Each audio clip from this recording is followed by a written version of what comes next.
আসসালামু আলাইকুম। আজকের ভিডিওতে আমরা ডার্টের লিস্ট সম্পর্কে জানব। লিস্ট হলো মূলত একটা ডাটা টাইপ আমাদের ডার্টের জন্য। তো শুরুতে আমরা লিস্টের সম্পর্কে জেনে আসি। ডার্টের লিস্ট কী জিনিস? লিস্ট হলো একটা কালেকশন অফ এলিমেন্টস যেখানে আমরা মাল্টিপল ডাটা একসাথে রাখতে পারি। এলিমেন্টগুলো হতে পারে integer type, double type, string type, Boolean type এবং ডুপ্লিকেট এলিমেন্ট চাইলেও আমরা এখানে স্টোর করতে পারি, অর্থাৎ একই এলিমেন্ট দুইবার স্টোর করতে পারি। লিস্টের ভেতর আমরা ইন্ডেক্সিং করতে পারি, অর্থাৎ লিস্ট ডাটাগুলোকে পরপর নাম্বার অনুযায়ী সাজাতে পারি। সেক্ষেত্রে ইন্ডেক্স অলওয়েজ শুরু হয় 0 থেকে, অর্থাৎ প্রথম ভ্যালুটাকে বলা হয় 0তম ইন্ডেক্সের ভ্যালু, তারপর ফার্স্ট ইন্ডেক্স, সেকেন্ড ইন্ডেক্স এভাবে আসে। এবং ডার্টের লিস্টের ভ্যালুগুলো মিউটেবল। মিউটেবল বলতে বোঝায় এগুলোকে অ্যাড করা যায়, রিমুভ করা যায় অথবা মডিফাই করা যায়। তো অন্যান্য প্রোগ্রামিং ল্যাঙ্গুয়েজে যেটাকে আমরা অ্যারে হিসাবে জানি সেটাকে আমরা ডার্টের লিস্ট হিসাবে ক্লিয়ার করে থাকি। তো চলুন আজকে একটা লিস্ট তৈরি করা যাক। ফার্স্ট অফ অল লিস্ট তৈরি করার জন্য আমাদেরকে লিখতে হয় লিস্ট, এরপর ব্র্যাকেটের ভিতরে আমরা ডাটাটাইপ বলে দিই যে আমরা ইন্টিজার টাইপে একটা লিস্ট তৈরি করব এবং লিস্টের একটা নাম দিতে হয়। ধরা যাক আমি এটা দিলাম যে এজেস, বয়স। কিছু মানুষের বয়সকে আমি রাখতে যাচ্ছি, তো এখানে দিলাম 10, 20, 30, 40 এভাবে কমা কমা দিয়ে ভ্যালুগুলোকে অ্যাসাইন করতে হয়। এবার চাইলে আমরা এই লিস্টটাকে প্রিন্ট করতে পারি। প্রিন্ট এজেস দিলে এর ভ্যালুগুলোকে আমাকে প্রিন্ট করে আউটপুট দেখাবে।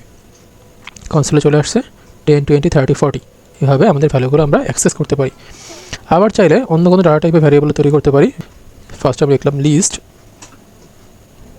এটা তৈরি করবো স্ট্রিং টাইপের এবং এটা বলে দিলাম যে ফ্রুটস।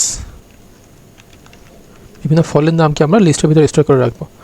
লিস্ট সবসময় একই ডাটা টাইপের ভ্যালুগুলোকে স্টোর করে, অর্থাৎ আপনি চাইলে একটা স্ট্রিং, একটা ডাবল, একটা ইন্টিজার এভাবে নিতে পারবেন না। সবগুলাই স্ট্রিং দিতে হবে অথবা সবগুলাই ইন্টিজার দিতে হবে। তো আমি দিলাম অ্যাপেল, তারপর দিলাম ম্যাঙ্গো, দেন বানানা। এইভাবে আমরা একটা লিস্ট তৈরি করে নিলাম ফ্রুটসের, এবং চাইলে এটাকেও প্রিন্ট করতে পারি ফ্রুটস।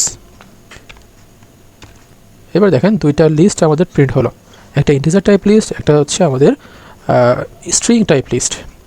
এবার চলুন লিস্টের কিছু প্রপার্টিজের সাথে পরিচিত হই। প্রপার্টিজ অর্থাৎ বৈশিষ্ট্য। ডার্টে লিস্ট যখন তৈরি করি তার কিছু স্পেশাল বৈশিষ্ট্য প্রিবিল্ট ডার্টে দেওয়া থাকে। যেমন ফার্স্ট একটা প্রপার্টি, এটা কী করে যে একটা লিস্টের ফার্স্ট এলিমেন্টটাকে আমাদেরকে দিয়ে দেয়, লাস্ট সেমভাবে লাস্ট এলিমেন্টকে অ্যাক্সেস করতে দেয়। লেন্থ দিয়ে আমরা কোনো একটা লিস্টে কতগুলো ভ্যালু আছে এটা জানতে পারি। এবং ইজএমটি ব্যবহার করে লিস্টে আমাদের ফাঁকা নাকি লিস্টের ভ্যালু দেওয়া আছে এটা ট্রু এবং ফলসের মাধ্যমে জানতে পারি। ট্রু মানে অবশ্যই তার ভিতরে কোনো না কোনো ভ্যালু দেওয়া আছে, এবং ফলস মানে কোনো ভ্যালু নাই। ইজ নট এমটি এটার অর্থ হচ্ছে ফাঁকা নয়, ফাঁকা নয় এমন বোঝাচ্ছে। তাহলে এটা যখন ট্রু রিটার্ন করবে তার অর্থ এটা ফাঁকা নয়, এর ভিতরে কোনো না কোনো ভ্যালু আছে। অর্থাৎ ইজ এমটি দিলে দেখা যাবে যে ভ্যালু না থাকলে এটা ট্রু দেখাবে, আর ইজ নট এমটি দিলে যদি ভ্যালু থাকে তাহলে ট্রু দেখাবে। এবং রিভার্স কী করে, রিভার্স কিওয়ার্ড লিস্টটাকে উল্টাভাবে প্রিন্ট করে, একদম শেষ থেকে শুরু পর্যন্ত প্রিন্ট করে আসে। তাহলে চলুন এই জিনিসগুলো আমরা করে প্র্যাকটিস করে দেখি যেটা কীভাবে কাজ করে। তো এই ডাটাগুলোকে অ্যাক্সেস করার জন্য আমি ফার্স্টে এখানে এজেস প্রিন্ট করি। এটা প্রিন্টের ভেতরেই আমরা করতে পারি এজেস ডট লেন্থ। তাহলে কি হবে, এজেস যে লিস্টটা আছে এই লিস্টে কতগুলো ভ্যালু আছে তার পরিমাণ আমাকে বলে দিবে। তো আমরা পেয়ে গেলাম যে এজেসের লেন্থ হচ্ছে 4, অর্থাৎ এখানে 4টা ভ্যালু আছে এজেসের ভিতরে, এই কারণে আমাদের লেন্থ বলতেছে 4। এবার আমরা চাইলে আমাদের যে কোনো একটা লিস্টের ফার্স্ট এলিমেন্ট, লাস্ট এলিমেন্ট এগুলো দেখতে পারি। যেমন আমি দিলাম ফ্রুটস ডট ফার্স্ট। তাহলে কী হবে, ফ্রুটস নামে আমরা যে লিস্ট তৈরি করেছি তার ফার্স্ট এলিমেন্টটাকে আমরা দেখতে পাবো। চলে এসেছে অ্যাপেল। অ্যাপেল হচ্ছে আমাদের যে লিস্ট ছিল ফ্রুটস তার ফার্স্ট এলিমেন্ট। এভাবে আমরা আরও কিছু প্রপার্টি দেখতে পারি, যেমন ফ্রুটস ডট লাস্ট। তাহলে কী হবে, লাস্ট এলিমেন্টটাকে আমাদের দেখাবে। যে কোনো লিস্টের এভাবে প্রতিটা এলিমেন্টকে আমরা চেক করতে পারি, বিভিন্ন প্রপার্টিস, লিস্টের প্রপার্টিস চেক করতে পারি বানানা। এরপর আমরা প্রিন্ট করতে পারি এজেস ডট রিভার্স কী করবে, এই যে এজেসগুলো আমার এখানে স্টোর করা আছে এগুলোকে উল্টাভাবে সাজাবে।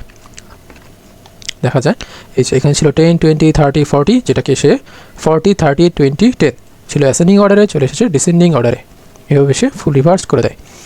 এছাড়া এখানে আমরা বিভিন্ন রকম প্রপার্টি আছে লিস্টের জন্য, যেমন ফ্রুটস ডট এখানে length, last, first, is empty, is not empty, single, run time type, বিভিন্ন রকম প্রপার্টি আমরা চেক করতে পারি। যেমন আমি যদি ইজ এমটি, তাহলে আমাদের লিস্টটা এমটি কিনা সেটা জানাবে। যেহেতু আমাদের ফ্রুটস নামে আমাদের যে লিস্টটা আছে এটা এমটি না, এটার ভিতরে অবশ্যই ভ্যালু দেওয়া আছে, সুতরাং ইজ এমটি আমাদের কি রিটার্ন করবে? ফলস। এটা এমটি নয়, এর ভিতরে অবশ্যই ভ্যালু আছে, ফলস। আমরা চেক করতে পারি যে আমাদের এজেস নামে যে লিস্টটা আছে এটা ইজ নট এমটি কিনা, ইজ নট এমটি, যে এটা খালি নয়, হ্যাঁ এটা খালি নয়, তাহলে কি আসবে? ট্রু। আমি বলতেছি যে ইজ নট এমটি, আমাদের যে এজেস লিস্টটা আছে এটা ইজ নট এমটি, খালি নেই, তো হ্যাঁ এটা খালি নেই, এটা অবশ্যই ভ্যালু আছে, এটা আমাদের ট্রু রিটার্ন করছে। এইভাবে লিস্টের প্রতিটা প্রপার্টি আমরা ব্যবহার করে লিস্টে অ্যাক্সেস করতে পারি, বিভিন্ন এলিমেন্টকে অ্যাক্সেস করা যেতে পারে। আজকে আমরা লিস্টের বিভিন্ন প্রপার্টি দেখলাম, পরবর্তী ভিডিওতে আমরা লিস্টের বিভিন্ন মেথড দেখব, লিস্টে কীভাবে ডাটা অ্যাড করা যায়, ডিলিট করা যায়, এই ধরনের বিভিন্ন মেথড আমরা দেখব। ধন্যবাদ সবাইকে।